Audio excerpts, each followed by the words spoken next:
Well, hello there. You're watching the press preview, a first look at what is on the front pages. Time then to see what's making the headlines with the journalist and author Christina Patterson and the editor of the Jewish Chronicle, Wallis Simons. Great to see both of you. So, as ever, the front pages first of all. Let's start with The Observer, which reports that the Royal College of Nursing is to ballot its members over whether to join a so-called mega strike across the profession. According to the Sunday Mirror, some of the NHS workers campaigning for better pay have been invited to the coronation. The Mail on Sunday cites its own reporting as the reason police were aware of plans for protests by animal rights groups before today's Grand National. National disgrace is how the Sunday People describes today's events. And the Racing Post remarks on the disruption as well, but chiefly celebrates today's win by Corach Rambler and jockey Derek Fox, declaring he is unstoppable. Meanwhile, the Sunday Telegraph has news of the Prime Minister scrapping the building of any more smart motorways amid concerns over safety and cost. The Times reports there's to be a fresh investigation into Ian Patterson, the former cancer surgeon jailed for 20 years for conducting medically unnecessary procedures on his patients. The Sunday Express says there are fears that the monarchy could effectively abolish itself as a result of spending less time directly interacting with its subjects. And the Star tells us that the intelligence services are actively recruiting people who are good at DIY. Or one person, maybe we'll get to that, I'm not sure. Anyway, a reminder, by scanning the QR code you'll see on screen during the programme, you can check out the front pages of tomorrow's papers while you watch our guests. So let's head straight to them. Christina Patterson and Wallis Simons are here. And we know that the Health Secretary, Christina, has written in The Sun on Sunday, talking about deep concern now about strike action. And here is The Observer with the word mega strike, sending fear into all those in government, no doubt. Yes, fear into all those in government, but also fear into the British people, actually. I mean, in Western terms, this feels like a rather dangerous country to be in at the moment, because nurses are talking about not staffing A&E, which would be absolutely terrifying. And the Doctors' Union, the BMA, are now talking about joining forces with nurses and possibly even coordinating their strikes, which would clearly be an absolute disaster.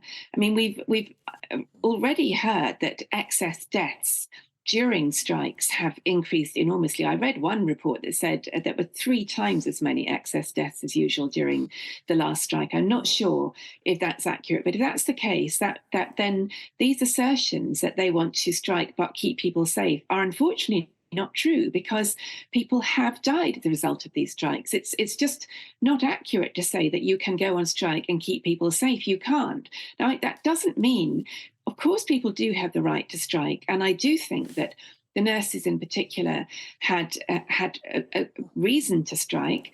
But also they were offered a pay deal, which the RCN leaders, having, in my view, unreasonably asked for 19%, were happy to accept. So, and it looks as though the margin was pretty slight. So I think it's a real shame that the nurses didn't accept the offer on the table. And I think it's a huge shame that the BMA are demanding 35%, have apparently been taken over by a group of militant leaders who are proud to call themselves militant.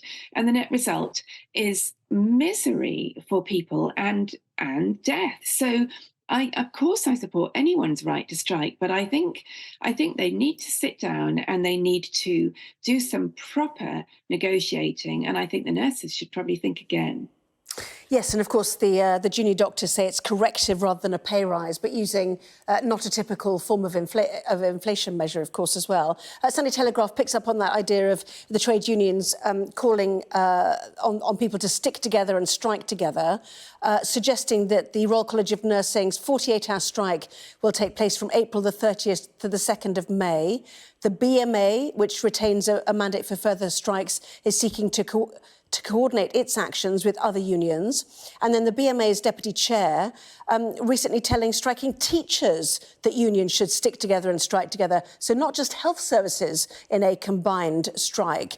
You know, that will definitely be concerning, won't it? Yes, I mean, like Christina says, these strikes have really become immoral, particularly in the case of nursing and especially the doctors. Junior doctors over the period of their career are very well remunerated with a huge pension at the end of it. It just is not justified for them to put the well-being and the lives of hundreds of thousands of ordinary people at risk for the sake of wanting this absurd demand of a 35% increase, which is not, as you pointed out, in line with inflation. That depends on the RPI measure, which has been discredited.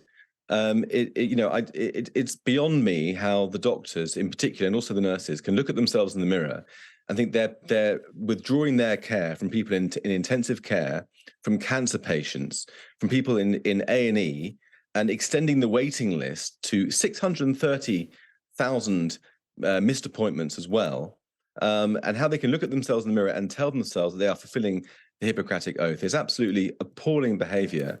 The government made a decent offer to the nurses of a 5% pay offer plus a bonus, which was almost accepted by the majority of the RCN membership, was accepted by Unison. But because of this minority holding out, they've been forced into even more radical strikes, which are going to be combined with the junior doctors, and now we hear with the teachers as well. So it's a many-frontal onslaught on the government at a time when the country is suffering from high inflation, which is beginning to spiral. That's exactly why they're striking, isn't it? Because of the cost of living, and that their pay packets are not inflationary, and the lost money during the years of austerity. So whether you think they're well remunerated or not, and that their pensions are better than the private sector at the end, the difficulty is right now, and that's the problem, isn't it? And the public still have support for them too, to be fair. Public support is waning and will continue to wane, and I think will dwindle quite dramatically, particularly when the junior doctors become more and more militant over time. People can see that these are unreasonable demands. A 35% increase is not a reasonable demand. It is not linked to inflation. It is well above the rate of inflation that everybody else has been suffering. Everybody else in the country would like a massive pay rise because we're all suffering inflation, but we're not going on strike to get it. These junior doctors are putting lives at risk and patients' well-being at risk, and ordinary people in the country are suffering, and public support will reflect that. And the opinion piece written by Steve Barclay, Mr Barclay, Health Secretary, in The Sun on Sunday, patient safety is my first priority. Industrial action means the safety of patients is put at risk. Cancelled operations, missed opportunities and treatments postponed. None of this is good for the NHS or patients, are the words of the Health Secretary. But Christina, we move on to the Sunday People. A national or grand national disgrace. A horse fell at the first and died during this race. 118 people arrested. The race delayed, as we know. Where do you stand on this? Well, I don't... Look, I'm not a fan of horse racing. My late brother hugely was, and was always putting money on the horses, and occasionally won a few bob. But I'm not deeply anti either. And I also don't go around disrupting things I don't like or don't approve of, because I think it's undemocratic and unfair on the people who do enjoy them. And I don't think that there is major evidence that horse racing is a kind of hugely harmful sport. It's not like fox hunting, or, it's not a blood sport. Horses are bred to race.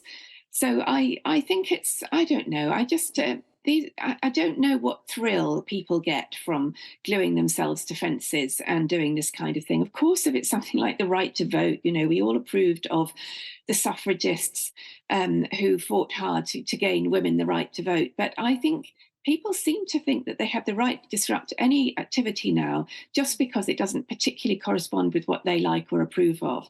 And I think people are extremely intolerant of things that are legal and regarded by sort of democratic sort of opinion as okay and acceptable. And I just wish people could, they can write opinion pieces, they can express their views on social media, but do they actually have to wreck a day out for all these people? Well, so I do think it's Yeah, I mean, but changes have already happened at Aintree, haven't they? You know, fences rather lowered and softened.